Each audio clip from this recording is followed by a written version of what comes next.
ഹരേ കൃഷ്ണ. മഹാഭാരതത്തിലേക്ക് എല്ലാവർക്കും സ്വാഗതം. മഹാഭാരത ചർച്ചകൾ ആരംഭിക്കാം. അതിനു മുമ്പായിട്ട് നമ്മൾ പ്രാർത്ഥിച്ചിട്ട് ഭഗവാന്റെ അനുഗ്രഹത്തിനായിട്ട് അപേക്ഷിച്ചുകൊണ്ട് നമ്മുടെ ഇന്നത്തെ സത്സംഗം ആരംഭിക്കാം.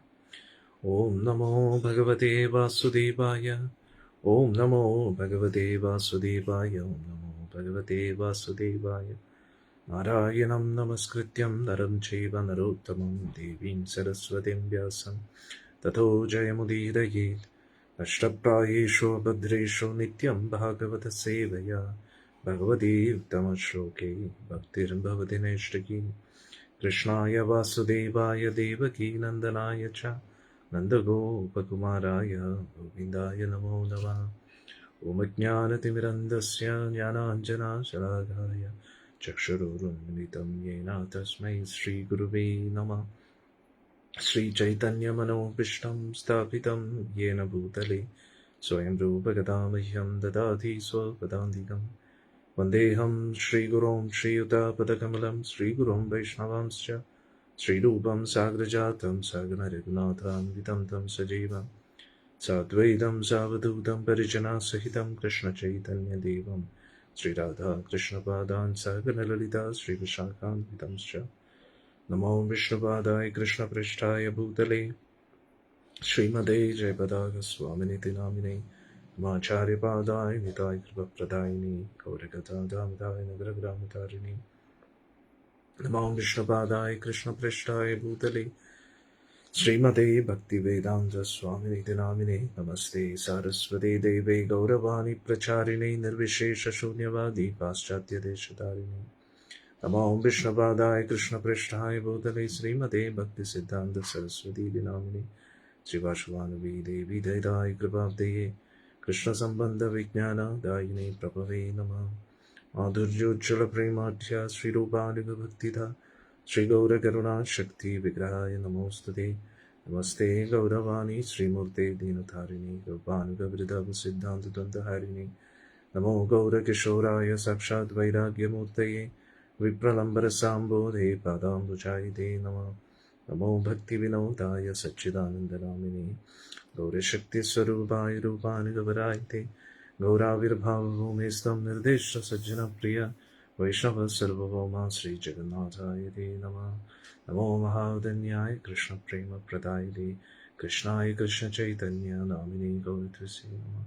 പഞ്ചതത്വാത്മകം കൃഷ്ണം ഭക്തരൂപസ്വരൂപകം ഭക്താവതാരം ഭക്താഖ്യം നമാമി ഭക്തശക്തികം. ഹേ കൃഷ്ണ കരുണാ സിന്ധോ ദീനബന്ധോ ജഗത്പതേ ഭൂപേശ ഗോപികാ കാന്ത രാധാ കാന്ത നമോസ്തുതേ.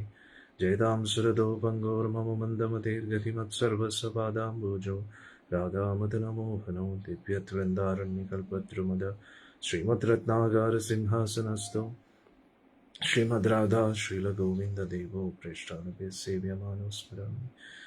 ശ്രീമണ്ഡാസരസാരംഭീവം ശ്രീവടത്തരസ്ഥിത കർഷൻ വേണുസ്വനേർ ഗോപിർഗോപിനാഥ ശ്രീസ്തന തപ്തകാഞ്ചന ഗൗരാംഗീ രാധേ വൃന്ദാവനീശ്വരി വൃഷഭാനുസുതേ ദേവി പ്രണമാമി ഹരിപ്രിയേ പ്രണമാമി ഹരിപ്രിയേ പ്രണമാമി ഹരിപ്രിയേ. ജയ ശ്രീകൃഷ്ണ ചൈതന്യ പ്രഭു നിത്യാനന്ദ ശ്രീ അദ്വൈത ഗദാധര ശ്രീവാസദി ഗൗരഭക്തവൃന്ദ.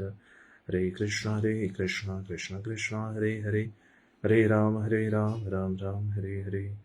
ഹരേ കൃഷ്ണ കൃഷ്ണ കൃഷ്ണ ഹരേ ഹരേ ഹരേ രാം രാം രാം ഹരേ ഹരേ. മുഖം കരോതി വാചാലം പങ്കും ലംഘയതേ ഗിരിം യത്കൃപാതമഹം വന്ദേ ശ്രീഗുരും ദീനതാരിണം പരമാനന്ദമാധവം ശ്രീചൈതന്യമീശ്വരം. ഹരി ഓം തത്സത്. ഹരേ കൃഷ്ണ. നമുക്ക് ചർച്ച തുടങ്ങാം.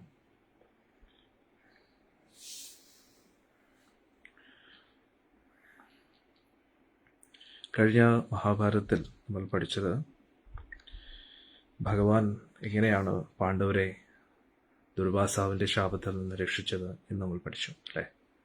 അതെല്ലാവർക്കും ഇഷ്ടമായെന്ന് വിചാരിക്കുന്നു.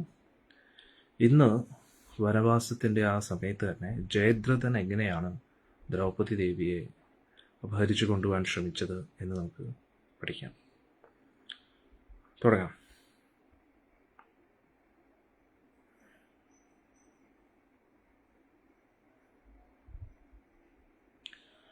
ദുർവാസ മുനിയുടെ ഈ സംഭവം നടന്നതിന് ശേഷം ഏകദേശം 1 മാസം കഴിഞ്ഞു. പാണ്ഡവരെല്ലാവരും വേട്ടയ്ക്കായിട്ട് പോയി. എന്നിട്ട് ദ്രൗപദി ദേവി അവരുടെ പർണശാലയിൽ ഒറ്റയ്ക്കായിരുന്നു. പക്ഷേ ദൗമ്യ ഋഷി ഉണ്ടായിരുന്നു. ദൗമ്യ ഋഷിയും ദ്രൗപദി ദേവിയെ സംരക്ഷിക്കാനായിട്ടുണ്ടായിരുന്നു. അങ്ങനെ പാണ്ഡവർ പോയ ആ സമയത്ത് സിന്ധു രാജ്യത്തിലെ രാജാവായ ജയദ്രഥൻ സാൽവ രാജ്യത്തിലേക്ക് പോവുകയായിരുന്നു. രഥത്തിൽ യാത്രയാകുകയായിരുന്നു. അങ്ങനെ യാദൃശ്ചികമായിട്ട് പാണ്ഡവരുടെ ആശ്രമത്തിൻ്റെ അടുത്തൂടെ തന്നെ പോകാനിടയുണ്ടായി. ആ സമയത്ത് ജയദ്രഥൻ കാണുകയാണ്. ജയദ്രഥൻ ദ്രൗപദി ദേവി പൂക്കൾ പറിക്കുന്നതായിട്ട് കണ്ടു. അപ്പോൾ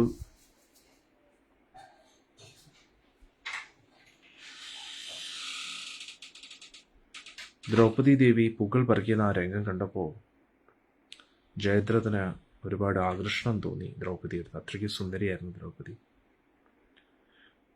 ജയദ്രഥൻ മകനായ കോടികനോട് പറഞ്ഞു,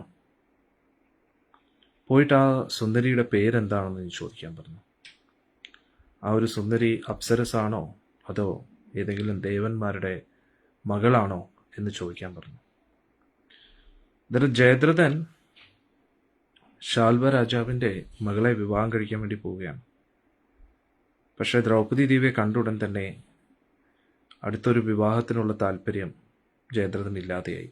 ജയദ്രഥൻ വിവാഹിതനാണ്, ദുശ്ശളയുടെ ഭർത്താവാണ് ജയദ്രഥൻ. ഒരു മകനുണ്ട്, മകനാണ് കോടികൻ. എന്നിട്ട് ജയദ്രഥൻ മിക്കവാറും ദ്രൗപദി കണ്ടിട്ട് തിരിച്ചറിഞ്ഞില്ലെന്ന് തോന്നുന്നു. അതായിരിക്കും ഇങ്ങനെ പറഞ്ഞത്. അന്നേരം മകനോട് പറഞ്ഞു, ഈ ലോകത്ത് ഒരു സ്ത്രീക്കും ഇത്രയും സൗന്ദര്യം ഞാൻ കണ്ടിട്ടില്ല. അതുകൊണ്ട് കോടിക, ആ സ്ത്രീയുടെ ചെന്ന് ചോദിക്കൂ, ആ സുന്ദരിയുടെ ചെന്ന് ചോദിക്കൂ, ഈ കാട്ടിൽ ഈ സ്ത്രീ എന്താ ചെയ്യുന്നതെന്ന്. ആ സ്ത്രീയെ എനിക്ക് ഭാര്യയായിട്ട് കിട്ടിക്കഴിഞ്ഞാൽ എൻ്റെ ജീവിതം ധന്യമായി എന്ന് ഞാൻ കരുതും എന്ന് ജയദ്രഥൻ പറയുക. അന്നേരം ഓർക്കുക, ഇതേ ജയദ്രഥനാണ് അഭിമന്യുവിൻ്റെ വധത്തിന് കാരണമാകുന്നത്. ഇതേ ജയദ്രഥനെ വധിക്കാനാണ് അർജുൻ പ്രതിജ്ഞ എടുക്കുന്നത്. നാളെ സൂര്യാസ്തമയത്തിന് മുമ്പേ ജയദ്രഥനെ വധിക്കുമെന്ന്. അന്നേരം അതുമായിട്ട് ബന്ധപ്പെട്ട ഒരു കാരണമാണ് ഇവിടെ ഇന്നത്തെ ഈ ഒരു കഥയിൽ നിന്ന് നമ്മൾ പഠിക്കാൻ പോകുന്നത്. ഉടൻ തന്നെ ജയദ്രഥൻ്റെ മകൻ രഥത്തിൽ നിന്ന് ചാടി.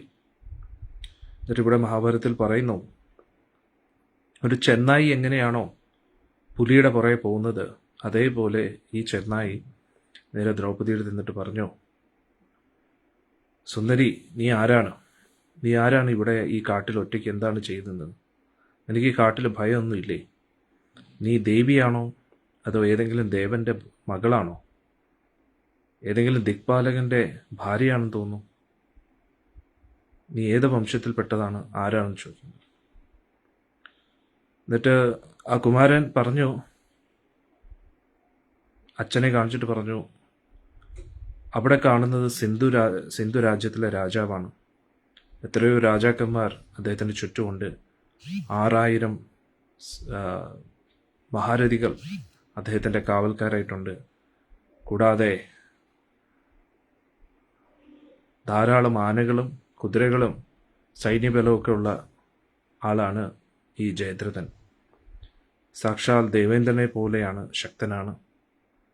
നിന്നെ നോക്കിക്കൊണ്ടിരിക്കുകയാണ് ജയദ്രഥൻ എന്ന് പറഞ്ഞു. എന്നിട്ട് ദ്രൗപദി ഉടൻ തന്നെ പുറമോട്ട് മാറിയിട്ട് ദ്രൗപദി ദേവി തല തുണി വെച്ച് മറച്ചു. എന്നിട്ട് പറഞ്ഞു, കുമാര, നീ എന്നോട് ഇങ്ങനെ സംസാരിക്കുന്നത് ശരിയല്ല. പൊതുവെ ഒരു സ്ത്രീ ഒരിക്കലും സ്വന്തം ഭർത്താവല്ലാതെ അന്യപുരുഷനുമായിട്ട് ഒറ്റയ്ക്ക് ഇങ്ങനെ സംസാരിക്കാൻ പോലും പാടില്ല. പക്ഷെ എന്നാൽ ഈ സാഹചര്യത്തിൽ ഞാൻ പറയുകയാണ് നിന്നോട് ഞാൻ ആരാണെന്ന്. ഞാൻ ദ്രുപദ രാജാവിൻ്റെ മകളായ ദ്രൗപദിയാണ്, പാണ്ഡവരുടെ പത്നിയാണ്. എൻ്റെ ഭർത്താക്കന്മാരിപ്പോൾ വേട്ടയ്ക്കായിട്ട് പോയിരിക്കുകയാണ്. അവർ അധികം താമസിയാതെ തിരിച്ചെത്തും. എന്നിട്ട് നിൻ്റെ അച്ഛനോട് ചെന്ന് പറയൂ, രഥത്തിൽ നിന്നിറങ്ങി അവർക്കായിട്ട് കാത്തു നിൽക്കൂ. യുധിഷ്ഠിരൻ മഹാരാജ് എപ്പോഴും അതിഥികളെ സ്വീകരിക്കുന്ന ആളാണ്, അതുകൊണ്ട് തീർച്ചയായിട്ടും നിങ്ങളെയും സ്വീകരിക്കും എന്ന് ദ്രൗപദി ദേവി പറഞ്ഞു. എന്നിട്ട് ദ്രൗപദി ദേവി എന്ത് ചെയ്തു? നേരെ പർണശാലയ്ക്കുടെ ഉള്ളിലേക്ക് പ്രവേശിച്ചു. കോടികൻ അവിടെ തന്നെ നിൽക്കുകയാണ്. കോകിടൻ പിന്നെ നേരെ അച്ഛൻ്റെ അടുത്തേക്ക് ചെന്നു. എന്നിട്ട് ദ്രൗപദി ദേവി പറഞ്ഞ കാര്യങ്ങളൊക്കെ പറഞ്ഞു. ഉടൻ തന്നെ ജയദ്രഥൻ പറഞ്ഞു, നീ എന്താണ് അവളെ പിടിക്കാതെ വന്നത്? എനിക്ക് എന്തായാലും ആ സ്ത്രീയെ വേണം. ഞാൻ അവളെ കണ്ട സ്ഥിതിക്ക് ബാക്കിയുള്ള സ്ത്രീകളെല്ലാം കുരങ്ങന്മാരെ പോലെയാണ് എനിക്ക് തോന്നുന്നത്. എൻ്റെ മനസ്സ് പൂർണ്ണമായിട്ടും ആ സ്ത്രീയിൽ മഗ്നമായിട്ടിരിക്കുകയാണ്. അതുകൊണ്ട് എങ്ങനെയെങ്കിലും അവളെ എൻ്റെ അടുത്ത് മുമ്പിൽ കൊണ്ടുവന്നേ പറ്റുമെന്ന്. ഉടൻ തന്നെ മകൻ പറഞ്ഞു, അച്ഛാ, എന്തായാലും അവളെ ബലാത്കാരമാണ് ഇവിടുന്ന് കൊണ്ടുപോയേ പറ്റൂ. എന്തായാലും സ്വന്തം ഇഷ്ടപ്രകാരം അവൾ എന്തായാലും വരത്തില്ലെന്ന് തോന്നുന്നു. ഉടൻ തന്നെ ജയദ്രഥൻ രഥത്തിൽ നിന്നിറങ്ങി.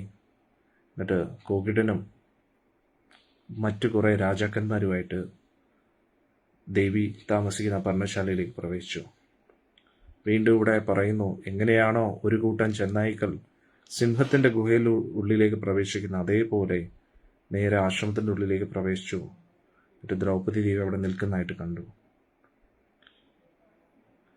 എന്നിട്ട് ജയദ്രഥൻ കളിയാക്കുന്ന മട്ടിൽ ചോദിച്ചു, ദ്രൗപദി, നീയും നിന്റെ ഭർത്താക്കന്മാരും സുഖത്തിലാണോ? ഉടൻ തന്നെ ദ്രൗപദി ദേവി പറഞ്ഞു, എല്ലാം കുഴപ്പമില്ല.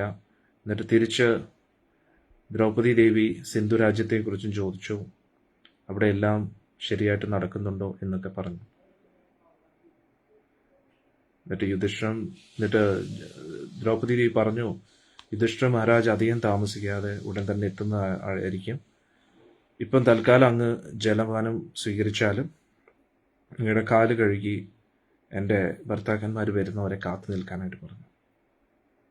എന്നിട്ട് ദ്രൗപദി ദേവി അവിടെ ശേഖരിച്ചു വെച്ചിരിക്കുന്ന വെള്ളവും പാത്രങ്ങളെയും കാണിച്ചു.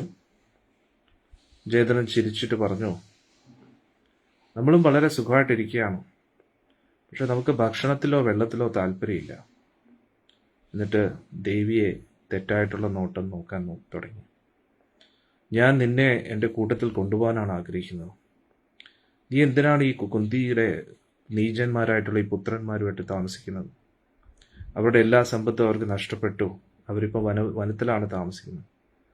ബുദ്ധിയുള്ള സ്ത്രീ എന്തായാലും അധപ്പതിച്ചു പോയ ഭർത്താവിൻ്റെ കൂട്ടത്തിൽ ജീവിക്കാൻ പാടില്ല. അവരവരുടെ കീർത്തിയിൽ നിന്ന്, യശസ്സിൽ നിന്ന് എല്ലാം നഷ്ടപ്പെട്ടിരിക്കുകയാണ്. അതുകൊണ്ട് നീ എന്തിനാണ് പാണ്ഡവരുടെ കൂട്ടത്തിൽ ഈ ദുരിതം അനുഭവിച്ച് കിടക്കുന്നത്? നീ അതീവ സുന്ദരിയാണ്. അതുകൊണ്ട് നീ അവരെ ത്യജിച്ചിട്ട് എൻ്റെ ഭാര്യയായിട്ട് സിന്ധു രാജ്യത്തിൽ ജീവിക്കൂ എന്ന് പറഞ്ഞു. ദ്രൗപദി ദേവിക്ക് ദേഷ്യം വന്നു, വിഷമം തോന്നി. എന്നിട്ട് പുറമോട്ട് മാറി. ജയദ്രഥൻ്റെ ഈ വാക്കുകൾ കേട്ടിട്ട് ദേവിക്ക് ഒരുപാട് വിഷമായി. എന്നിട്ട് ദേവി പറഞ്ഞു, ജയദ്രഥ, നിനക്ക് നാണമില്ല ഇങ്ങനെ സംസാരിക്കാൻ? എന്നോട് ഇങ്ങനെ സംസാരിക്കാൻ നിനക്ക് എങ്ങനെ ധൈര്യം വന്നു? ദേവിയുടെ കണ്ണ് ചുമന്നു, ദേഷ്യത്താലും വിഷമത്താലും. എന്നിട്ട് ദേവി പറഞ്ഞു, മൂഢനാണ് നീ. പാണ്ഡവരെ എങ്ങനെ നിനക്ക് ഇങ്ങനെ അപമാനിക്കാൻ തോന്നി? ഓരോ പാണ്ഡുപുത്രന്മാരും ദേവേന്ദ്രനെ പോലെയാണ്. അവരെപ്പോഴും ധർമ്മത്തിൽ ഉറച്ചു നിൽക്കുന്നവരാണ്. സാക്ഷാൽ ദേവന്മാർ പോലും എതിരെ നിന്നാൽ പോലും അവർ യുദ്ധത്തിൽ നിന്ന് പിന്മാറാറില്ല.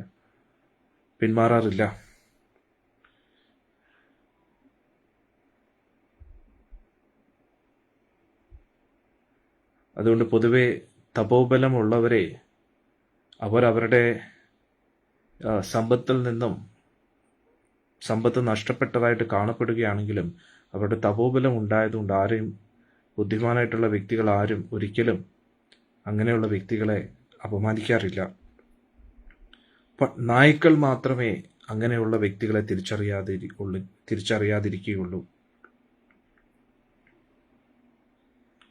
നീ വലിയൊരു കുഴിയിലേക്കാണ് വീഴാൻ പോകുന്നത്. നിന്നെ ഈ ഒരു കുഴിയിൽ നിന്ന് ആർക്കും രക്ഷിക്കാൻ കഴിയില്ല എന്നെനിക്ക് തോന്നുന്നു.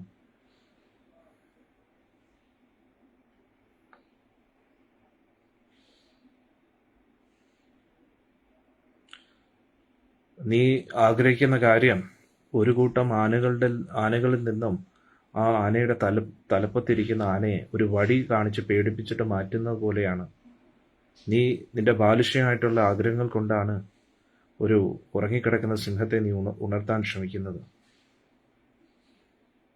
ഭീമനും അർജുനും വന്നു കഴിഞ്ഞാൽ നിനക്കിവിടെ നിൽക്കാൻ പോലും കഴിയില്ല, നീ ഓടേണ്ടി വരും എന്നൊക്കെ ദ്രൗപദി പലതും പറഞ്ഞു നോക്കി. ഇതെല്ലാം കേട്ടിട്ട് ജയദ്രഥൻ ചിരിച്ചു. എന്നിട്ട് ജയദ്രഥൻ പറഞ്ഞു, എനിക്കിതെല്ലാം അറിയാം പാഞ്ചാലി. ഇങ്ങനെയുള്ള ഭീഷണി മുഴക്കിക്കൊണ്ട് എന്നെ ഭയപ്പെടുത്താൻ നിനക്ക് കഴിയില്ല. ഞാൻ എല്ലാവിധ സമ്പദ് സമൃദ്ധിയിലും ഐശ്വര്യത്തിലും ജീവിക്കുന്ന ക്ഷത്രിയനാണ്. അതുകൊണ്ട് പാണ്ഡവരെ ഞാൻ വളരെ തുച്ഛമായിട്ടാണ് ഞാൻ കാണുന്നത്. അതുകൊണ്ട് എൻ്റെ രഥത്തിൽ കയറൂ. ഇനി കൂടുതൽ ഇങ്ങനെ അഹങ്കാരപരമായിട്ടൊന്നും സംസാരിക്കാതിരിക്കും. എന്നിട്ട് ദ്രൗപദി ദേവിക്ക് ദേഷ്യം വന്നു. എന്നിട്ട് ദ്രൗപദി വിചാരിക്കുകയാണ്, ഈ വിഡ്ഢിക്ക് എന്താ ഭ്രാന്തായോ? ഇവൻ എന്തുകൊണ്ടാണ് എൻ്റെ ശക്തികളെ മനസ്സിലാക്കാത്തത്? സാക്ഷാൽ ദേവേന്ദ്രന് പോലും എന്നെ ഇങ്ങനെ അപഹരിച്ചു കൊണ്ടുപോകാൻ കഴിയില്ല. സാക്ഷാൽ ദേവേന്ദ്രൻ അതിന് ശ്രമിച്ചാലും അർജുനും എൻ്റെ ഭഗവാൻ കൃഷ്ണനും അതേ രഥത്തിൽ തന്നെ കയറിക്കൊണ്ട് ഉടൻ തന്നെ ഇന്ദ്രനെ കൊല്ലുന്നതായിരിക്കും. പക്ഷെ നിന്നെപ്പോലൊരു മനുഷ്യനെക്കുറിച്ച് പിന്നെ വേറെ എന്ത് പറയാൻ? അർജുൻ്റെ ആ ഒരു ഗാന്ധീവത്തിൽ നിന്നും അസ്ത്രങ്ങൾ തുടർച്ചയായിട്ട് വരുമ്പോൾ നിന്റെ ഈ സൈന്യബലം എല്ലാം ഭസ്മമാകുന്നതായിരിക്കും. സാക്ഷാൽ ഭീമസേനൻ ഗതയായിട്ട് നിന്റെ മുമ്പിൽ വന്നു കഴിഞ്ഞാൽ പിന്നെ നിനക്ക് പിടിച്ചിരിക്കാൻ കഴിയില്ല. എനിക്ക് നിന്നിൽ ഒട്ടും ഭയമില്ല എന്ന് ദ്രൗപദി പറഞ്ഞു. എന്നിട്ട് ദ്രൗപദി ദേവി അവന്റെ മുഖത്തിൽ നിന്ന് മുഖം തിരിച്ചു. പക്ഷെ ദേവിക്ക് അറിയായിരുന്നു, ദേവിയുടെ തപോബലം കൊണ്ട് തന്നെ ജയദ്രഥനെ ഭസ്മമാക്കാൻ കഴിയുന്നു. പക്ഷേ ജയദ്രഥൻ എന്തായാലും ബന്ധുവാണല്ലോ. കാരണം കൗരവരുടെ പെങ്ങളുടെ ഭർത്താവാണ്. അതുകൊണ്ട് മാത്രം ദ്രൗപദി ദേവി തപോബലം ഉപയോഗിച്ച് അവനെ ഭസ്മമാക്കിയില്ല. ജയദ്രഥൻ പക്ഷേ ഒരു നാണവും ഇല്ലാതെ മുന്നോട്ട് വന്ന് ദേവി കയറി പിടിക്കുകയാണ്. എന്നിട്ട് പറഞ്ഞു, ദേവി പറഞ്ഞു, എന്നെ അശുദ്ധമാക്കരുത് നിന്റെ സ്പർശനം കൊണ്ട്. എന്നിട്ട് ധൗമ്യ ഋഷിയെ വിളിച്ചു.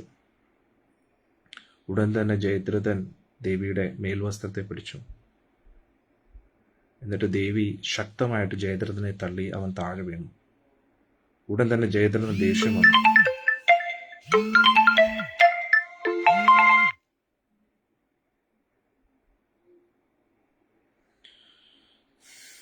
ഉടൻ തന്നെ ജയദ്രഥൻ ശക്തമായിട്ട് ദേവിയെ പിടിച്ച് ബലാത്കാരേണ രഥത്തിലേക്ക് തള്ളിക്കൊണ്ടുപോകാൻ ശ്രമിച്ചു. ഉടൻ തന്നെ ധൗമ്യ ഋഷി അവിടെ വന്നു. ധൗമ്യ ഋഷി കുറെ ശാപവാക്കുകൾ പുറപ്പെടുപ്പിച്ചു. കാരണം അദ്ദേഹം ഒരു ബ്രാഹ്മണനാണ്, ഇവൻ ഒരു ക്ഷത്രിയനും. തരം ബലം കൊണ്ട് എന്തായാലും ഇവനെ തോൽപ്പിക്കാൻ കഴിയില്ല. അതുകൊണ്ട് പല പല ശക്തമായിട്ടുള്ള വാക്കുകൾ ധൗമ്യ ഋഷി പറഞ്ഞു. പാണ്ഡവരെ തോൽപ്പിക്കാതെ ഒരിക്കലും നിനക്ക് ഈ ദ്രൗപദിയെ കൊണ്ടുപോകാൻ കഴിയില്ല. ക്ഷത്രിയരുടെ ധർമ്മം നീ പാലിക്കേണ്ടതാണ് എന്നൊക്കെ പറഞ്ഞു. പക്ഷെ ജയദ്രഥൻ ധൗമ്യ ഋഷിയെ പൂർണ്ണമായിട്ട് അവഗണിച്ചു. എന്നിട്ട് ദ്രൗപദി ദേവിയെ രഥത്തിൽ ഇട്ടുകൊണ്ട് നേരെ രഥം മുന്നോട്ട് പോയി. അവൻ്റെ സൈനികരും കൂട്ടത്തിൽ പോയി. ധൗമ്യ ഋഷി സൈന്യത്തിനോടൊപ്പം കുറെ ഓടി, കുറെ ശാപവാക്കുകളും പുറപ്പെടുപ്പിച്ചു. പക്ഷെ അതൊന്നും ഒരു ഫലവും ഉണ്ടാക്കിയില്ല. പാണ്ഡവർ ആശ്രമത്തിൽ നിന്ന് കുറച്ച് ദൂരെയായിരുന്നു. ഉൾക്കാട്ടിലേക്ക് പോയ സമയത്തിന് യുധിഷ്ഠിരന് പല പല അപശകുനങ്ങളും കാണാൻ തുടങ്ങി. ഉടൻ തന്നെ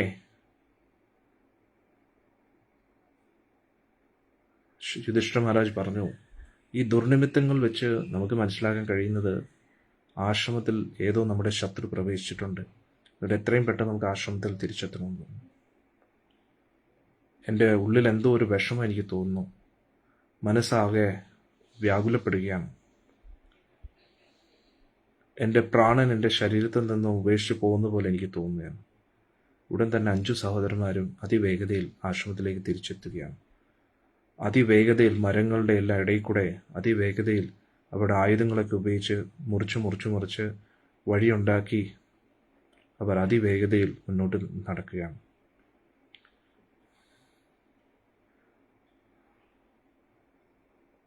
അങ്ങനെ അധികം താമസിക്കാതെ അവർ ആശ്രമത്തിനടുത്തേക്ക് എത്തി.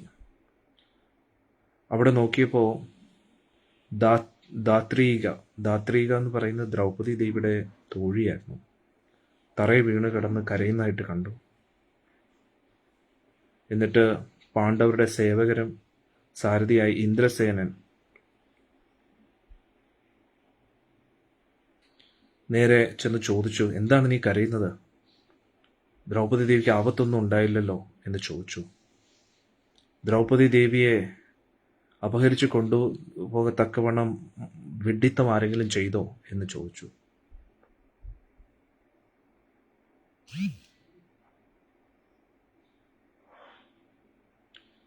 ധർമ്മപുത്രനായ യുധിഷ്ഠിരന് ഒരുപാട് ഉത്കണ്ഠയുണ്ട്. അതുകൊണ്ട് എത്രയും പെട്ടെന്ന് പറയൂ, എന്താ സംഭവിച്ചെന്ന്. ഇത് കാരണം ആരാണ് ഇന്ന് മരണത്തിന്റെ മുമ്പിൽ പോകാൻ പോകുന്നത് എന്ന് എത്രയും പെട്ടെന്ന് പറയൂ. പാഞ്ചാലിക്ക് എന്താ സംഭവിച്ചത് എന്ന് പറഞ്ഞു. ഉടൻ തന്നെ കണ്ണീര് തുടച്ചിട്ട് ആ തോഴി പറഞ്ഞു, ജയദ്രഥൻ പാണ്ഡവരെക്കുറിച്ച് ഒട്ടും ഭയപ്പെടാതെ ദ്രൗപദിയെ അപഹരിച്ചു കൊണ്ടുപോയിരിക്കുകയെന്ന് പറഞ്ഞു. അധികം താമസിച്ചിട്ടില്ല, അധികം ദൂരം അവൻ പോയിട്ടില്ല എന്ന് തോഴി പറയുകയാണ്. എന്നിട്ട് ധാത്രീക പാണ്ഡവരെ നോക്കിയിട്ട് പറഞ്ഞു, എത്രയും പെട്ടെന്ന് ദ്രൗപദിയെ തിരിച്ചു കൊണ്ടുവരണം എന്ന് പറഞ്ഞു. എന്ത് വില കൊടുത്താലും ദ്രൗപദി ദേവി ഇന്ന് തന്നെ തിരിച്ചു കൊണ്ടുവരണം, എന്നിട്ട് അവനെ ഇന്ന് തന്നെ വധിക്കണമെന്ന് പറഞ്ഞു.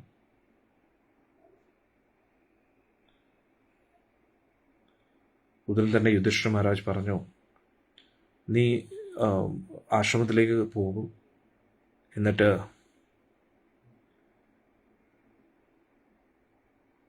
അധികം താമസിക്കാതെ അവന് അതിൻ്റെ ഫലം ലഭിക്കുന്നതായിരിക്കും എന്ന് യുധിഷ്ഠിരൻ പറയുകയാണ്. ഉടൻ തന്നെ പാണ്ഡവർ ജയദ്രഥന്റെ പുറകിൽ പോയി. അവരെല്ലാം അവരുടെ വില്ലും ആയുധങ്ങളും ഒക്കെ എടുത്തു. അങ്ങനെ അധികം താമസിക്കാതെ തന്നെ ജയദ്രഥന്റെ സൈന്യത്തെ കണ്ടു. ആ സൈന്യത്തിന്റെ അടുത്ത് തന്നെ ധൗമ്യ ഋഷി വിഷമിച്ച് കരയുന്നതായിട്ട് കണ്ടു. യുധിഷ്ഠിരൻ ധൗമ്യ ഋഷി ആശ്വസിപ്പിച്ചിട്ട് ഭീമനോട് പറഞ്ഞു, എത്രയും വേഗം ജയദ്രഥന്റെ അടുത്ത് എത്താൻ പറഞ്ഞു. എന്നിട്ട് ധൗമ്യ ഋഷി അടുത്ത് പറഞ്ഞു, അങ്ങ് വിഷമിക്കാതെ തിരിച്ചു പോകൂ, അവന് തക്കതായിട്ടുള്ള ശിക്ഷ നമ്മൾ കൊടുക്കുന്നതായിരിക്കും എന്ന് യുധിഷ്ഠിരൻ പറയുകയാണ്. എന്നിട്ട് ഇവിടെ പറയുന്നു, എങ്ങനെയാണ് പരുന്തിൻ്റെ ഇരയെ പിടിക്കാനായിട്ട് അതിവേഗതയിൽ ശക്തമായിട്ട് ഭൂമിയിലേക്ക് വരുന്നത്, അതേപോലെ പാണ്ഡവര് ജയദ്രഥന്റെ സൈന്യത്തെ ആക്രമിച്ചു വളരെ ശക്തമായിട്ട്.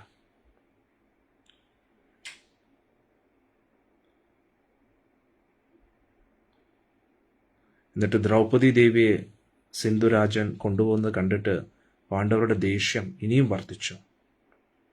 എന്നിട്ട് അവനെ വെല്ലുവിളിച്ചു, നീ ഓടാതെ ഇവിടെ നിന്ന് യുദ്ധം ചെയ്തിട്ട് പോകാൻ പറഞ്ഞു.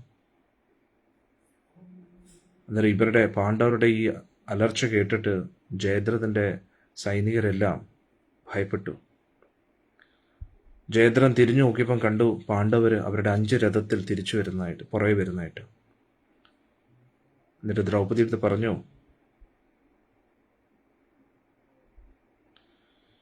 ഉടൻ തന്നെ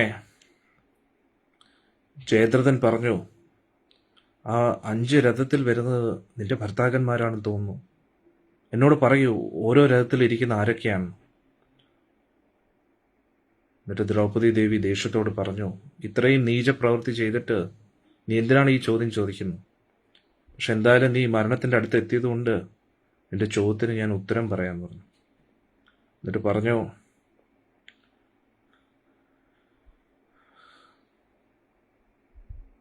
വാദ്യ ഉപകരണത്തിന്റെ കൊടിയടയാളമുള്ള ആ രഥം അത് യുധിഷ്ഠിരന്റെ രഥമാണെന്ന് പറഞ്ഞു. ശത്രുക്കളോട് പോലും ദയ കാണിക്കുന്ന ആളാണ്. അതുകൊണ്ട് നീ ആയുധങ്ങളൊക്കെ താഴ്ത്തി നേരെ അദ്ദേഹത്തിന്റെ കാൽക്കൽ വീഴാൻ പറഞ്ഞു.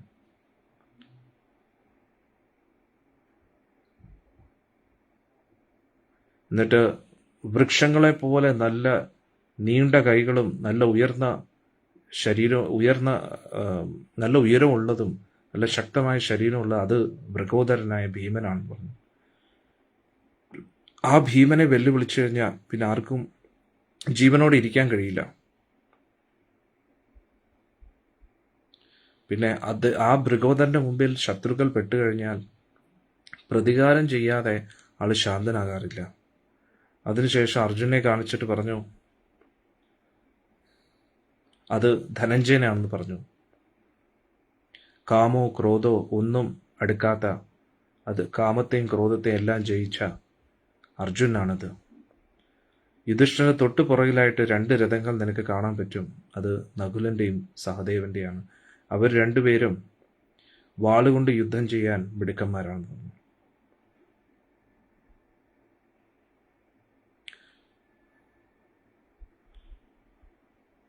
ഇതെല്ലാം കണ്ടിട്ട് ജയദ്രഥന് ഭയം തോന്നി.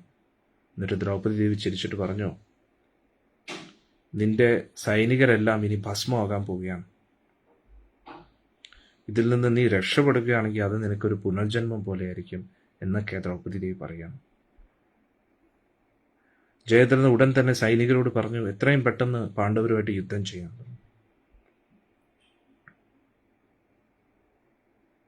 ഉടൻ തന്നെ പാണ്ഡവരെ കണ്ട ഉടൻ തന്നെ കൂട്ടത്തിലുള്ള സൈനികരെല്ലാം ഭയപ്പെട്ടു. എന്നിട്ട് അവർ നേരെ കൈകൂപ്പി നിന്നു. നമുക്ക് യുദ്ധമൊന്നും ചെയ്യാൻ താല്പര്യമില്ല, എല്ലാം ഈ ജയദ്രഥൻ കാരണമെന്ന് പറഞ്ഞു.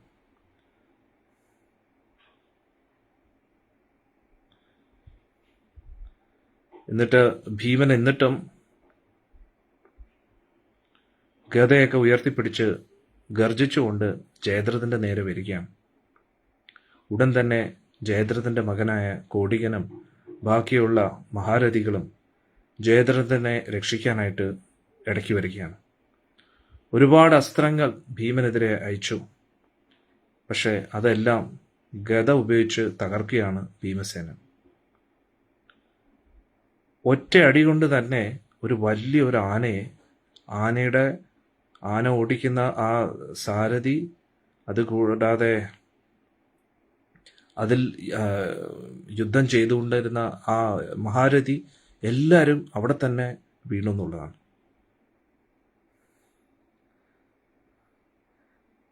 അതേപോലെ ഒരു 2-3 അടി അടിച്ചപ്പോഴത്തേക്ക് 14 പടയാളികൾ അവിടെ മരിച്ചു വീഴുകയാണ്.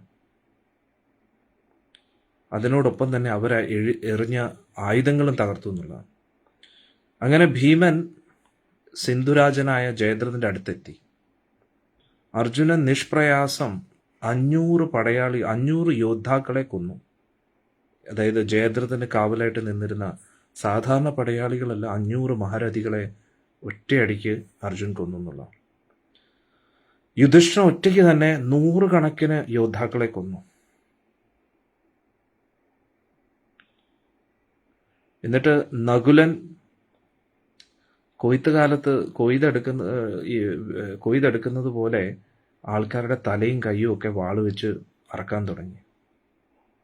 എന്നിട്ട് സഹദേവനാണെങ്കിൽ രഥത്തിൽ ഇരുന്നു കൊണ്ട് കുറെ അസ്ത്രങ്ങൾ അയച്ച് ഒരുപാട് യോദ്ധാക്കളെയും ആനകളെയും കൊന്നൊടുക്കി എന്നുള്ളത്. മരത്തിൽ നിന്ന് വീഴുന്ന പക്ഷികളെ പോലെ ഓരോരോ യോദ്ധാക്കൾ വീഴുകയാണ്.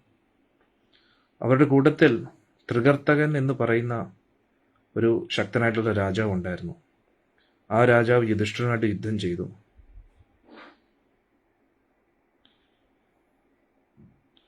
ആ തൃകർത്തകൻ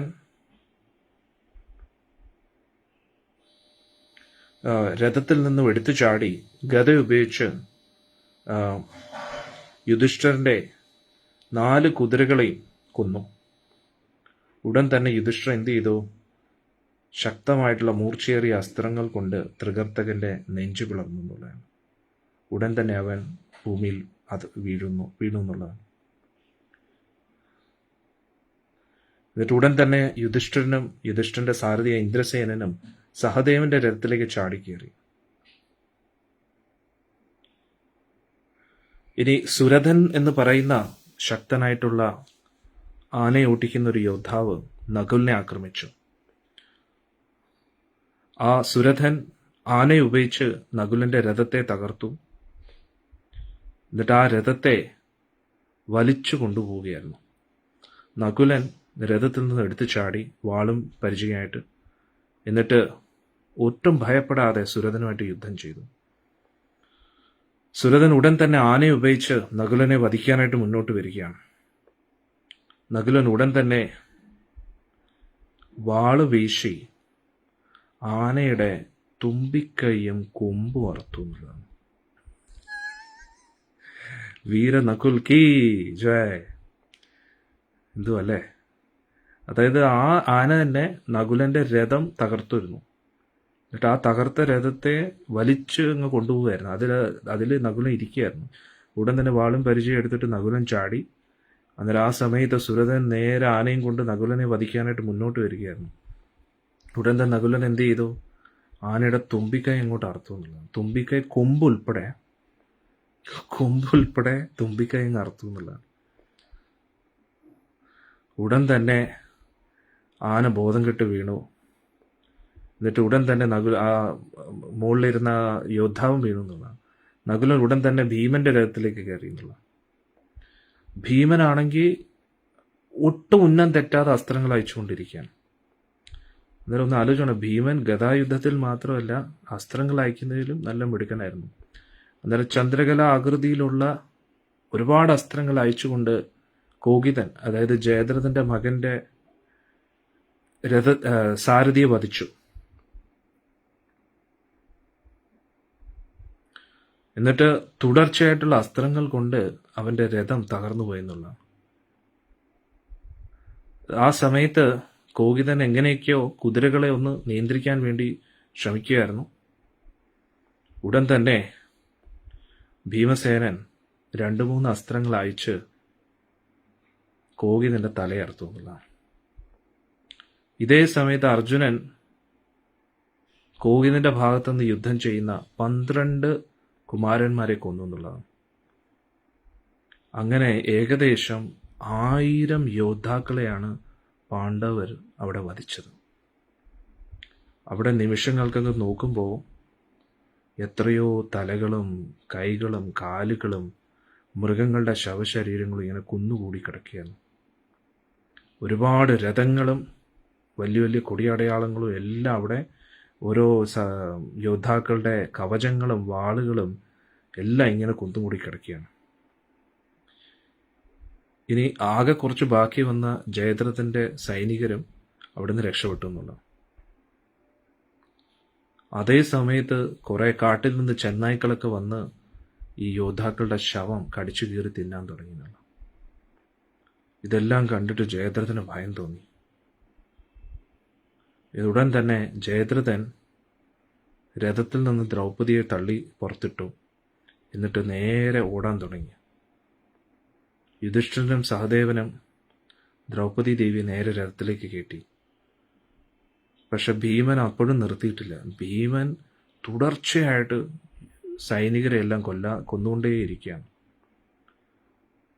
എന്നിട്ട് അർജുനൻ ഉടനെ പറഞ്ഞു, ജ്യേഷ്ഠ, ഈ പാവം യോദ്ധാക്കളെ കൊന്നിട്ട് നമുക്ക് എന്ത് കിട്ടാനാണ്? അവരെന്തായാലും മരണഭീതിയോട് കൂടിയാണ് യുദ്ധം ചെയ്യുന്നത്. അവരെ വിടൂ, നമുക്ക് ആ ദുഷ്ടനെ തന്നെ പിടിക്കാമത്. ഉടനെ തന്നെ ഭീമൻ അംഗീകരിച്ചു. എന്നിട്ട് യുധിഷ്ഠിരനോട് പറഞ്ഞു, ജ്യേഷ്ഠ, സൈന്യത്തെ മുഴുവൻ നമ്മൾ കൊന്നിരിക്കുകയാണ്. എന്നിട്ട് അതിന്റെ നേതൃത്വം ഉള്ള ജയദ്രഥൻ ഓടിയിരിക്കുകയാണ്. അതുകൊണ്ട് അങ്ങ് ദ്രൗപദിയും കൊണ്ട്, നമ്മുടെ നകുലനെയും സഹദേവനെയും കൊണ്ട് അങ്ങ് നേരെ ആശ്രമത്തിലേക്ക് പോകൂ. ഞാനും അർജുനും ജയദ്രഥന്റെ കാര്യത്തിൽ ഒരു തീരുമാനമാക്കാന്ന് പറഞ്ഞു. ദേവേന്ദ്രന്റെ അടുത്ത് അവ എത്തിയാലും അവ ഇന്ന് ജീവനോടെ ഇവിടുന്ന് പോകത്തില്ലെന്ന് പറഞ്ഞു. സാക്ഷാൽ ദേവേന്ദ്രന് പോലും ഇന്ന് ജയദ്രഥനെ രക്ഷിക്കാൻ കഴിയും. ഭീമന്റെ വാക്കാണ്. ഉടനെ യുധിഷ്ഠിരൻ പറഞ്ഞു, ഭീമ, എന്തായാലും ദുശ്ശലയുടെ ഭർത്താവാണ്, ഗാന്ധാരിയുടെ മകളാണ്, അതുകൊണ്ട് അവനെ എന്തായാലും കൊല്ലരുതെന്ന് പറഞ്ഞു. ഇത് കേട്ടോണ്ട് ദ്രൗപദി ദേവി ദേഷ്യം വന്നു. എന്നിട്ട് ഭീമനോട് ഉടനെ ദ്രൗപദി ദേവി പറഞ്ഞു, ഭീമ, നിനക്ക് എന്നോട് എന്തെങ്കിലും ഇഷ്ടമുണ്ടെങ്കിൽ അവനെ വെറുതെ വിട. സ്വന്തം ഭാര്യയെ തട്ടിക്കൊണ്ടുപോകുന്നവൻ, ആരാണോ രാജ്യം അപഹരിക്കുന്നത്, അവനെ ഒരിക്കലും യുദ്ധത്തിൽ ഒരു ദയ അവനോട് കാണിക്കേണ്ട ആവശ്യമില്ല. ഉടനെ യുധിഷ്ഠിരൻ ആശ്വസിപ്പിച്ച് ദ്രൗപദി ദേവിയെ, എന്നിട്ട് നേരെ ആശ്രമത്തിലേക്ക് പോയി. ഇവിടെ ഭീമനെ തന്നെ ഹാൻഡിൽ ചെയ്യാൻ ബുദ്ധിമുട്ടായിരുന്നു. അതിൻ്റെ കൂടെ അർജുനും കൂടെ ആയിക്കഴിഞ്ഞാൽ പിന്നെ പറയേണ്ട ആവശ്യമില്ല. ജയതൻ ഓർഡറാവും ഓട്ട. രഥമൊക്കെ ഉപേക്ഷിച്ചിട്ട് ഏകദേശം 5 കിലോമീറ്റർ സിന്ധുരാജനായ ജയദ്രഥൻ ഓടി എന്നുള്ളതാണ്. അവസാനം അർജുനൻ 4 അസ്ത്രങ്ങൾ എടുത്തു. എന്നിട്ട് ചില മന്ത്രങ്ങൾ ഉരുവിട്ടുകൊണ്ട് അസ്ത്രങ്ങൾ അയച്ചു.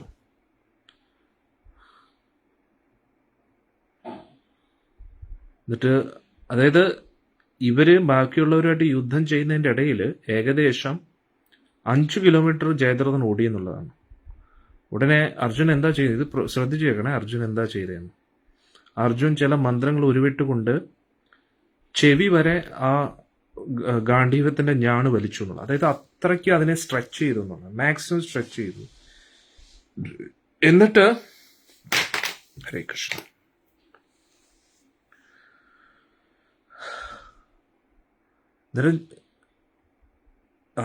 ജയദ്രഥൻ അപ്പോഴും വേറൊരു രഥത്തിൽ ഓടിക്കൊണ്ടിരിക്കുകയാണ്. ജയദ്രഥൻ 5 കിലോമീറ്ററോളം ദൂരെ പോയി എന്നുള്ളതാണ്. അപ്പോൾ ഈ ഒരു അസ്ത്രം, അർജുൻ അയച്ച രഥം ഏകദേശം 5 കിലോമീറ്റർ ദൂരം വരെ ഈ അസ്ത്രം പോയി. 5 കിലോമീറ്റർ ദൂരെ പോയി ജയദ്രഥന്റെ 4 കുതിരകളെയും കൊല്ലുകയാണ്. ഒന്ന് ആലോചിക്കണം. അന്നേരം ജയദ്രഥനെ കാണാൻ പോലും പറ്റുന്നില്ല. പക്ഷെ അർജുനൻ മന്ത്രം ജപിച്ചുകൊണ്ട് അസ്ത്രം അയച്ചതാണ്. 4 അസ്ത്രമാണ് അയച്ചത്. അന്നേരം ആ 4 അസ്ത്രവും 5 കിലോമീറ്റർ ദൂരെ പോയി ജയദ്രഥന്റെ 4 കുതിരകളെയും കൊല്ലുകയാണ്. ഉടൻ തന്നെ ഭയത്താൽ ജയദ്രഥൻ രഥത്തിൽ നിന്ന് വീഴുകയാണ്.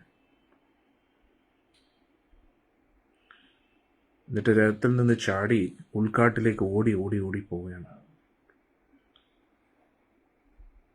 അർജുനൻ ഉടനെ പറഞ്ഞു, സിന്ധുരാജാവ്, നീ ഇങ്ങോട്ട് പോവുകയാണ്. നിനക്ക് എങ്ങനെ ധൈര്യം വന്നു ദ്രൗപദിയെ അപഹരിക്കാനായിട്ട്?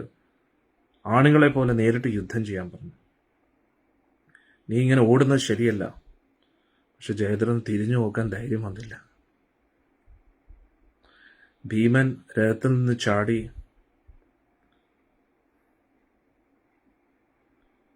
പുറയുന്ന ചാടി അവനെ പിടിച്ചു എന്നുള്ളതാണ്. ഭീമന്റെ കണ്ണൊക്കെ ദേഷ്യം കൊണ്ട് ചുവന്നു എന്നുള്ളതാണ്. എന്നിട്ട് ഭയപ്പെട്ടിരിക്കുന്ന ആ ജയദ്രഥനെ പിടിച്ച് ബന്ദിയാക്കി അവന്റെ മുടിയിൽ തന്നെ കയറി പിടിച്ചു. എന്നിട്ട് അർജുനൻ പറഞ്ഞു, കൊല്ലണ്ട അവനെ എന്ന് പറഞ്ഞു.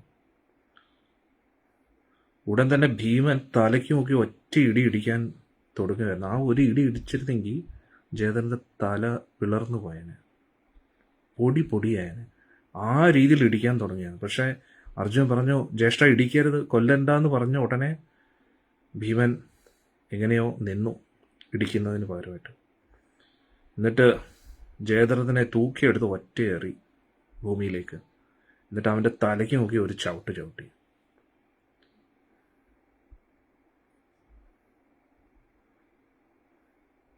എങ്ങനെയൊക്കെയോ അവ എഴുന്നേക്കാൻ നോക്കിയപ്പോൾ ഭീമസേന വീണ്ടും മുഷ്ടി ചുരുട്ടി അവന്റെ തലയ്ക്ക് ഒരു അടി കൊടുത്തു, അവന്റെ നെഞ്ചത്ത് തൂക്കി ഒരു അടി കൊടുത്തു. എന്നിട്ട് മുട്ട് മടക്കി നെഞ്ചത്ത് തൂക്കി വീണ്ടും ഒരു അടി കൊടുത്തു. നല്ല ഭേഷായിട്ട് കിട്ടിയത്. ഓരോ ഇടിയും 10,000 ആനയുടെ ബലത്തിലാണ് വരുന്നതെന്ന് ആലോചിച്ചു. പക്ഷെ ആദ്യത്തെ ഇടി കിട്ടിയിരുന്നെങ്കിൽ നമ്മൾ തേങ്ങ അടിക്കുന്ന പോലെ അവന്റെ തല പൊട്ടിത്തെറിച്ച്. അന്നേരം ആ ഇടിക്കുന്ന രീതി കണ്ടപ്പോഴേ അർജുൻ പറഞ്ഞു, ജ്യേഷ്ഠ കൊല്ലണ്ടെന്ന്. അതുകൊണ്ട് ബാക്കിയുള്ള ഇടി ഒരു മയത്തിനാവും. തലക്കിട്ടൊരു കൊട്ടുകൊട്ടി, നല്ല ആഞ്ഞൊരു കൊട്ടുകൊട്ടി. അവൻ ബോധം കെട്ട് വീണു. എങ്ങനെയൊക്കെയോ പിന്നെ എഴുന്നേക്കാൻ നോക്കിയപ്പോ മുട്ടുമടക്കി നെഞ്ചത്തൊരു ചവിട്ട്. എല്ലാവർക്കും സന്തോഷമായില്ലേ?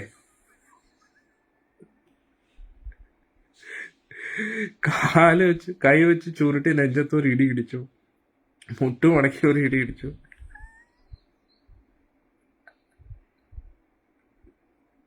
ഈ എല്ലാം ഇടിയെല്ലാം കൊണ്ടിട്ട് എത്ര പേർക്ക് ഇടി ഇഷ്ടമായി. ജയദ്രഥന്റെ ബോധം പോയി. അവസാനം ജയദ്രഥനെ പിടിച്ചു വലിച്ച് ഇങ്ങനെ ഉരച്ചൊരച്ച് കൊണ്ടുപോകാൻ. എന്നിട്ട് ഭീമൻ ഇപ്പോഴും ദേഷ്യം തീരുന്നില്ല. ഭീമൻ ഭീമൻ പല്ലൊക്കെ കടിച്ചു പിടിച്ചിട്ടാണ് സംസാരിക്കുന്നത്. എന്നിട്ട് പറഞ്ഞു, ഇവ ഇത്രയും വൃത്തിയായിട്ട് ഒരു പരിപാടി ചെയ്തിരിക്കുകയാണ് അല്ലേ, അതുകൊണ്ട് ഇവന് ജീവിക്കാനുള്ള ഒരു അർഹതയില്ല. പക്ഷെ ജ്യേഷ്ഠൻ പറഞ്ഞു ഇവനെ കൊല്ലരുതെന്ന്. അതുകൊണ്ട് മാത്രം ഇവനെ വെറുതെ പിടിക്കുകയാണ്. പിന്നെ നമ്മുടെ ജ്യേഷ്ഠൻ എപ്പോഴും അങ്ങനെയാണല്ലോ, ഭയങ്കര കാരുണ്യമുള്ള ആളാണ്. അല്ലെങ്കിൽ ഇവന്റെ ആരും പോക്കായിരുന്നല്ലോ. ഇപ്പൊ മരിച്ചാലും അവന്റെ ആത്മാവിനെ തിരിച്ചു കൊണ്ടുവന്നിട്ട് വീണ്ടും ഇവനെ ഇടിച്ചിടിച്ച് കൊന്നേനെന്നോ.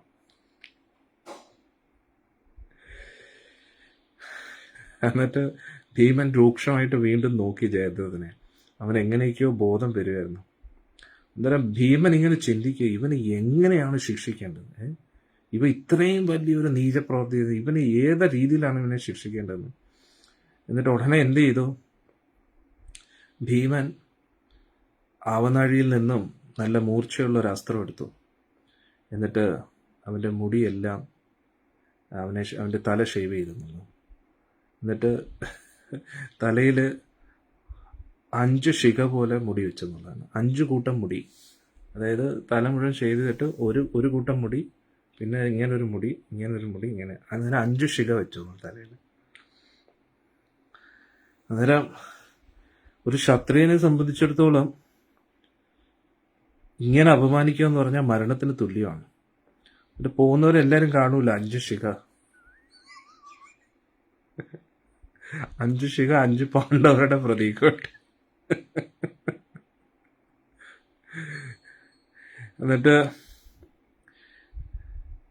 എന്നിട്ട് ഇതെല്ലാവർക്കും ഒരു പാഠമായിരിക്കും. അതായത് വലിയൊരു ഏതോ ക്ഷത്രിയനായിട്ട് അവൻ യുദ്ധം ചെയ്തു, അതിൽ നാണം കെട്ട് തോറ്റു. എന്നിട്ട് ആ ശത്രുവിന്റെ കാരുണ്യത്താൽ അവനെ ജീവനോടെ വിട്ടിരിക്കുകയാണ് എന്നതിന്റെ തെളിവാണ് ഇങ്ങനെ തലമുട്ടയടിക്കുക എന്നുള്ളത്. എന്നിട്ട് 4 ശിഖ തലയിൽ വെച്ചു എന്നുള്ള. ഇതും കൂടെ ആയപ്പോഴത്തേക്ക് ജയദ്രഥൻ വിചാരിച്ചു ഇതിനെക്കാട്ടി നല്ല മരണമായിരുന്നു.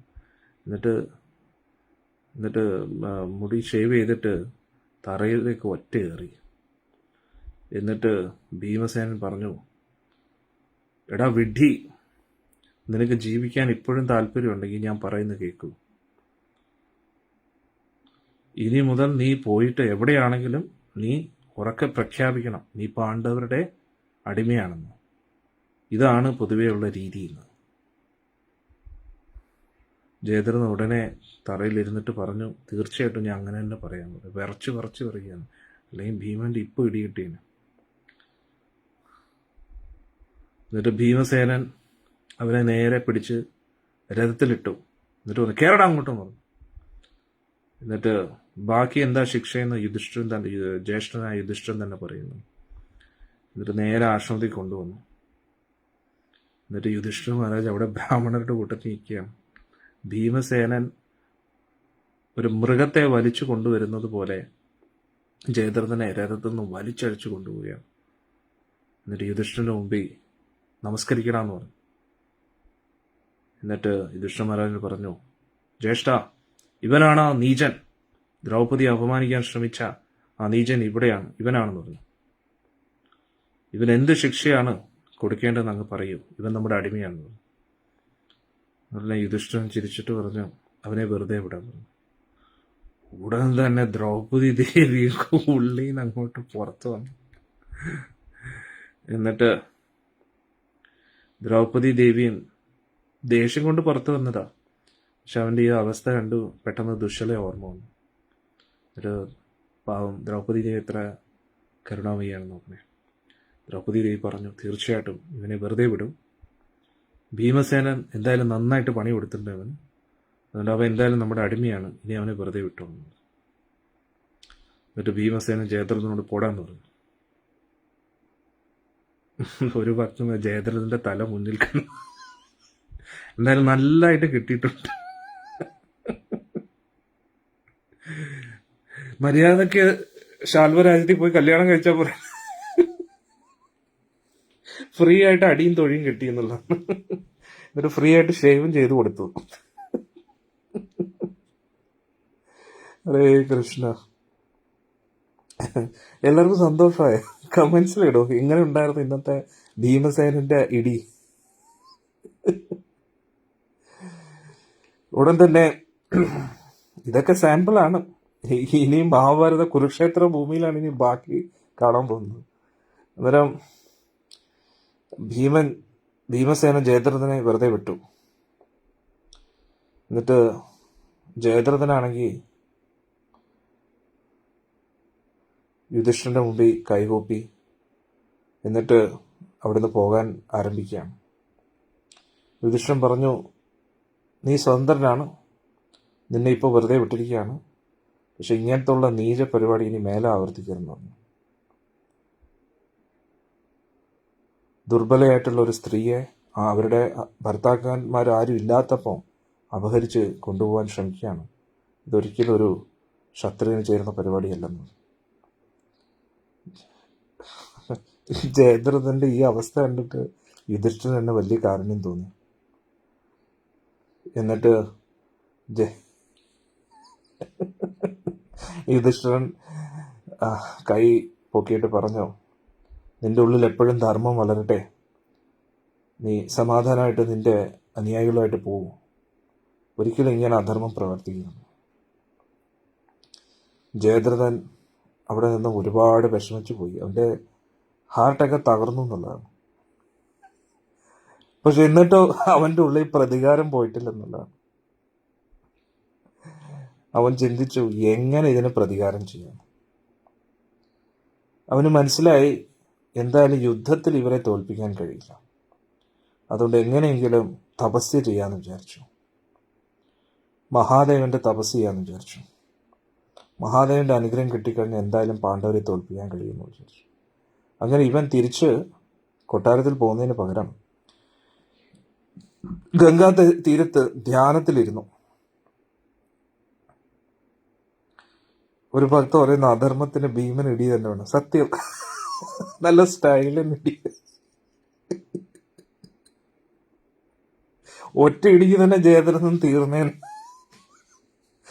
അർജുനൻ സ്റ്റോപ്പ് ചെയ്തില്ലാണെങ്കിൽ തല പൊട്ടിച്ചെതറിയും. ഇപ്പൊ എന്തൊക്കെയോ ഒരു സിനിമ എന്തോന്ന് ഇറങ്ങിയെന്നൊക്കെ പറഞ്ഞില്ല, എന്തോ വയലൻസ് ഉള്ള സിനിമ, മാർക്ക് അതൊക്കെ ഒന്നുമല്ല ഭീമന്റെ മുമ്പിൽ. ഭീമന്റെ ഇടി എന്ന് പറഞ്ഞാൽ അവരെ ഇടിച്ചിട്ട് അവരുടെ തലച്ചോറ് പൊട്ടിച്ച് പുറത്തു കൊണ്ടുവന്നിട്ട് അവരെ തന്നെ കാണിക്കട, ഇത് നിന്റെ തലച്ചോറ്. അത്ര വേഗതയിൽ തലച്ചോറ് പുറത്തെടുക്കും. അവർക്ക് മനസ്സിലാവുന്നതിന് മുമ്പേ ഇടിച്ച് തലച്ചോറ് പുറത്തെടുത്തിട്ട് കാണിക്കും, ഇതാ നിന്റെ തലച്ചോറ്. മാർക്കോ മീർക്കോ ഒന്നുമല്ല.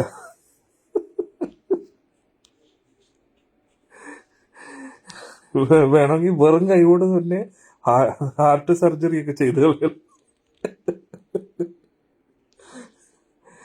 ഉള്ളിൽ നിന്ന് ഹാർട്ടൊക്കെ എടുത്ത് പുറത്തെടുത്തിട്ട് ഇതാണ് നിന്റെ ഹാർട്ട്.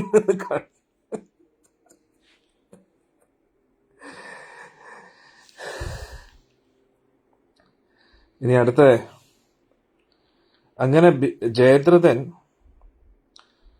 കഠിനമായിട്ടുള്ള തപസ് ചെയ്തു. ഇലകൾ മാത്രം ഭക്ഷിച്ചുകൊണ്ട് മഹാദേവനെ തപസ് ചെയ്തു. ഇത് നല്ല കാര്യത്തിന് വേണ്ടി ചെയ്തിന് എന്നെ ഇവന്റെ ഇവന്മാരൊക്കെ രക്ഷപ്പെട്ടേനെ. എന്നിട്ട് അവസാനം മഹാദേവന് മുന്നിൽ വരേണ്ടി വന്നു. എന്നിട്ട് മഹാദേവൻ ചോദിച്ചു, എന്താണ് നിനക്ക് കിട്ടിയതൊന്നും പോലെ?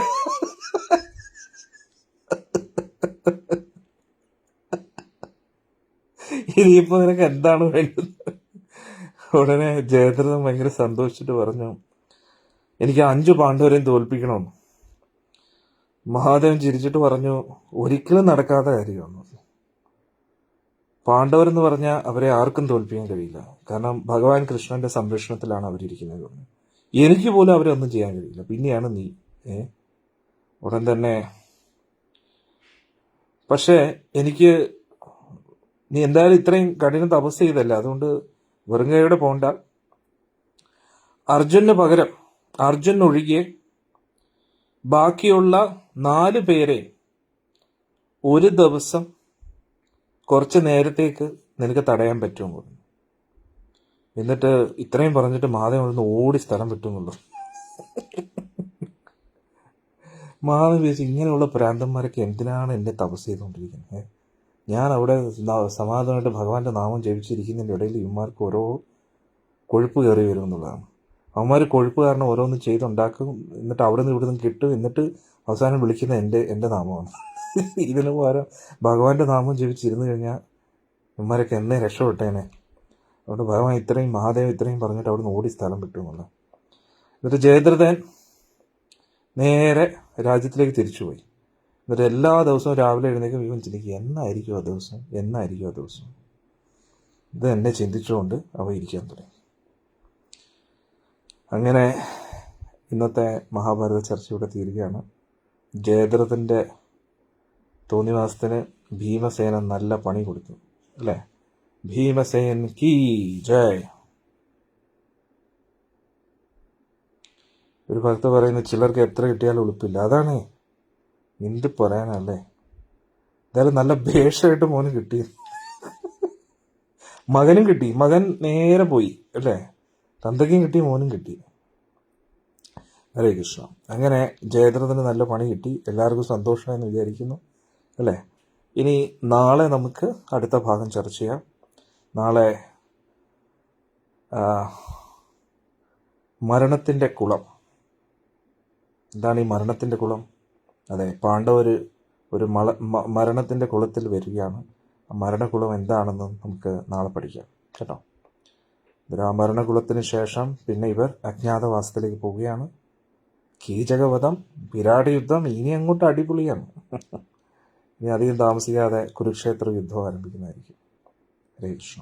അന്നേരം നാളെ പാണ്ഡവർ മരണകുലത്തിലേക്ക് എങ്ങനെ എത്തിപ്പെടുന്നു, അവിടെ എന്താണ് പാണ്ഡവർക്ക് സംഭവിക്കുന്നത്, അതൊക്കെയാണ് നാളെ നമ്മൾ ചർച്ച ചെയ്യാൻ പോകുന്നത്. ഇന്ന് വന്ന എല്ലാ ഭക്തജനങ്ങൾക്കും ഭഗവാന്റെ അനുഗ്രഹം ലഭിക്കട്ടെ എന്ന് പ്രാർത്ഥിക്കുന്നു. ഇന്നത്തെ മഹാഭാരത ചരിതം എല്ലാവർക്കും ഇഷ്ടമായെന്ന് വിചാരിക്കും. എങ്ങനെയുണ്ട് മഹാഭാരതം? അടിപൊളിയല്ലേ, അല്ലേ? അന്നേരം നാളെ നമുക്ക് അടുത്ത ഭാഗം ചർച്ച ചെയ്യാം. ഈ മരണക്കുളം കഴിഞ്ഞതിന് ശേഷം നേരെ അജ്ഞാതവാസത്തിലേക്ക് പോവുകയാണ് പാണ്ഡവർ. എനിക്ക് ഏറ്റവും ഇഷ്ടപ്പെട്ട രംഗമാണ് അജ്ഞാതവാസം. അതിൽ ഏറ്റവും കിടിലം കീചകൻ കിട്ടുന്ന ഇടിയാണ്. പെട്ടതള്ള സഹിക്കത്തില്ല. ആ രീതിയിലാണ് ഭീമന്റെ ഇടി.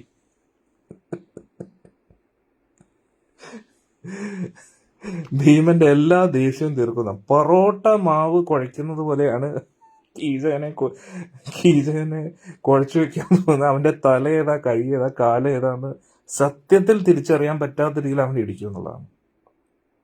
അതായത് ഇടിച്ചിടിച്ച് ഈ തല അകത്തോട്ട് കയറിപ്പോകുന്നാണ് പറയുന്നത്. തല ഇടിച്ചിടിച്ച് സ്കല്ല് പൊട്ടി, ബ്രെയിനും അതും ഇതും എല്ലാം അങ്ങ് ഒന്നും ഇല്ല, ഇവിടെ ഒന്നും ഇല്ല. പിന്നെ കണ്ണും മൂക്കും നാക്കും, അതായത് ആളെപ്പോഴേ പോയി, പ്രാണനങ്ങ്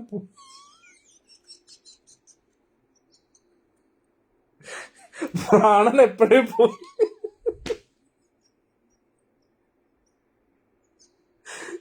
പക്ഷെ ഭീമന് മനസ്സിലായില്ലെന്ന്.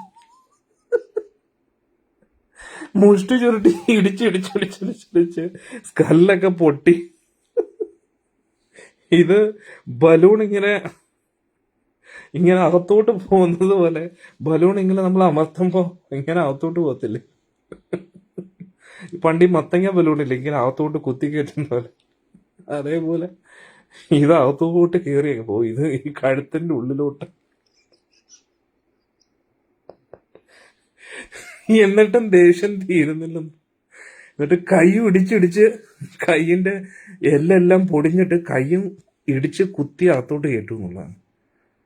2 കൈയും. എന്നിട്ടും ദേഷ്യം തീർന്നിട്ട് കാലും അതേപോലെ ഇടിച്ചിടിച്ച് കാലും അകത്തോട്ട് കയറ്റി, എന്നിട്ട് പൊറോട്ട മാവ് കുഴയ്ക്കുന്ന പോലെ കുഴച്ച്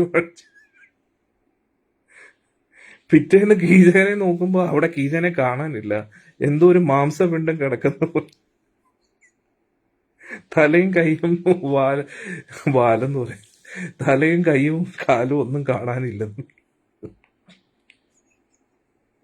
അല്ല, ഞാൻ വിചാരിക്കുന്നേ കീചകന്റെ ആത്മാവ് പുറത്തു വന്നിട്ട് ഭീമനോട് എടേ ഒരു മര്യാദക്ക് ഇടിക്കടെ, ഞാൻ പോയി, എന്റെ ശവത്തെങ്കിലും ഒന്ന് ബഹുമാനിക്കണം, ശേഷക്രിയ ചെയ്യണമെങ്കിൽ എന്തെങ്കിലും ഒന്ന് ബാക്കി വെക്കും. സത്യം. എന്നിട്ട് ശേഷക്രിയ കൊണ്ടുപോകുന്നത് ഇങ്ങനെ മാവ് കുഴച്ചു വെച്ചിരിക്കുന്ന പോലെ ഒരു പന്ത് പോലെ ആകൃതിയിൽ എന്തോ ഒരു സാധനത്തിനെയാണ് ശേഷക്രിയക്കായിട്ട് ഭയങ്കര ത്രില്ലറായിട്ടോ. ഞാൻ സസ്പെൻസ് പൊളിക്കുന്നില്ല, പക്ഷെ ഭയങ്കര രസമാണ്. എന്നിട്ട് ഇവര് ഈ ശേഷക്രിയ കഴിഞ്ഞതിന് ശേഷം കീചകന്റെ കൂട്ടുകാരൊക്കെ എല്ലാരും കൂടെ ചേർന്നിട്ടാണ്, അവന്മാരൊക്കെ ആണെങ്കിൽ ആകെ ഭ്രാന്ത് പിടിച്ചിട്ട് ഏതവനാണ് ഈ പരിപാടി ചെയ്തത് എന്ന് പറഞ്ഞിട്ട് ഇവര് വരുന്ന സമയത്ത് പാവം ദ്രൗപദി ദേവി അതിലൂടെ പോവുകയാണ്. ഉടനെ ഇവന്മാരെല്ലാരും പറഞ്ഞ് ഇവള് കാരണമാണ് ഇത് സംഭവിച്ചിരിക്കുന്നത്, ഇവളുടെ ഭർത്താക്കന്മാരാരോ ഇത് ചെയ്തതാണ്, ഇവളുടെ ഗന്ധർവന്മാരായിട്ടുള്ള ഭർത്താക്കന്മാരില്ലേ അവരിൽ ആരുമാണ് ഈ പണി ചെയ്തിരിക്കുന്നത്, ഇവളെ ആ ഹോമാഗ്നിയിൽ ചിത അഗ്നിയിൽ തള്ളിയിടാന്ന് പറഞ്ഞു. എന്നിട്ട് ഇത് ഭീമനാണ്, ഭീമൻ അവിടെ കുക്ക് ചെയ്തോണ്ടിരിക്കും. അന്നേരം കൊട്ടാരത്തിലുള്ള എല്ലാവർക്കും വേണ്ടി പാചകം ചെയ്തോണ്ടിരിക്കുക. അന്നേരം വലിയ ഇളക്കുന്ന സാധനങ്ങളൊക്കെ ഉണ്ടല്ലോ, അന്നേരം അതായിരുന്നു കയ്യിൽ കിട്ടിയത്, അതും വെച്ചിട്ട് വരിക, ഇളക്കുന്ന വലിയ തവി,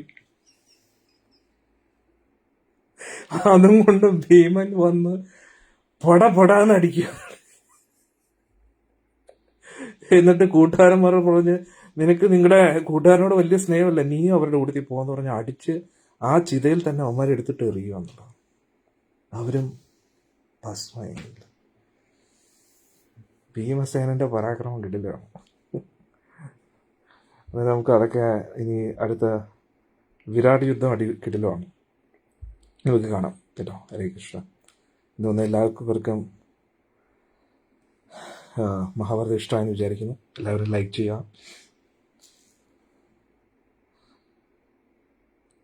അടുത്ത ഭക്ത പറഞ്ഞ എല്ലാ കൊട്ടും ബാക്കിയാൽ ഭാഗ്യ. അന്നേരം നാളെ നമുക്ക് കുളത്തിൻ്റെ അടുത്ത്, മരണക്കുളം, അവിടെ വന്നിട്ട് എന്താ സംഭവിക്കുന്നത് നമുക്ക് നോക്കാം കേട്ടോ. എല്ലാവരും ലൈക്ക് ചെയ്യുക, കമൻസ്, നിങ്ങൾക്ക് മനസ്സിലായ കാര്യങ്ങൾ കമൻസിലിടുക, കൂടുതൽ പേരിലേക്ക് ഇത് ഷെയർ ചെയ്യാം. മഹാഭാരതം എന്താണെന്ന് എല്ലാവരും പഠിക്കട്ടെ അല്ലേ. ഹരേ കൃഷ്ണ. ആ ഒരു സേവനത്തിൽ നിങ്ങളും ഏർപ്പെടുക. കാരണം എല്ലായിടത്തും സീരിയലാണെങ്കിലും കഥകളാണെങ്കിലും എല്ലാം ഡിസ്റ്റോർട്ടഡ് സ്റ്റോറീസാണ് അവർ പറയുന്നത്, പല രീതിയിലും വളച്ചൊടിച്ചിട്ടാണ് പറയുന്നത്. നമ്മൾ ആസ് ഇറ്റ് ഈസ് പറയുകയാണ്, എന്താണോ മഹാഭാരതത്തിൽ എഴുതിയത് അതേപടി പറയുകയാണ്. അത് കേൾക്കുമ്പോഴും ചർച്ച ചെയ്യുമ്പോഴൊക്കെ എന്താ സന്തോഷം അല്ലേ.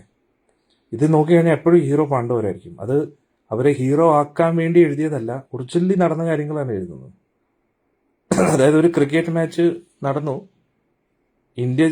ഇന്ത്യ ജയിച്ചു, പാകിസ്ഥാൻ തോറ്റു. അതിനു പകരം പാകിസ്ഥാൻ ജയിച്ചു എന്ന് പറഞ്ഞ് ന്യൂസ് അടിച്ചുവിടുന്നത് എങ്ങനെയായിരിക്കും?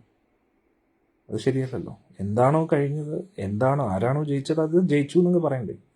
അതിനു പകരം അവരുടെ ഇഷ്ടപ്പെട്ട ടീം പാകിസ്ഥാൻ എന്ന് പറഞ്ഞ് പാകിസ്ഥാൻ ജയിച്ചു എന്ന് പറഞ്ഞ് ന്യൂസ് അവിടെ ഇറക്കുവാണെങ്കിൽ അത് ശരിയാകുമോ? ശരിയാകത്തില്ല. അതേപോലെയാണ് ഇന്നത്തെ ഓരോ ആൾക്കാർ മഹാഭാരതം പറയുന്നു, മഹാഭാരതം ബുക്ക് എഴുതുന്നത്.